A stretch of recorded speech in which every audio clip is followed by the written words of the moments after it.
দেশের যে প্রকৃত সমস্যা সেই সমস্যাগুলো তুলে ধরতে হবে।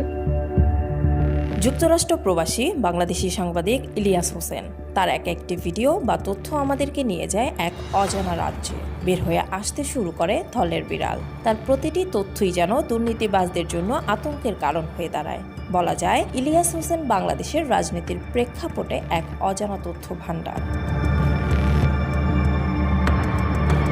তার কথার কাছে কেউ ছাড় পায় না, হোক বড় কোনো রাজনীতিবিদ কিংবা প্রশাসনিক কোনো কর্মকর্তা। তেমনই একজন রাজনীতিবিদ গোলাম মাওলা রনিকে নিয়ে এবার এক ভিডিও বার্তায় তিনি বলেছেন, যখন যেখানে সুবিধা পেয়েছেন সেখানে মুখ লাগিয়েছেন, সেখানে দুর্গন্ধ ছড়িয়েছেন। ইডেন বে কক্সবাজার সমুদ্র সৈকতের উপর নিজেদের একটি ঠিকানা। মাত্র ৫ লাখ টাকায় আপনিও হয়ে যেতে পারেন এই হোটেলের মালিক।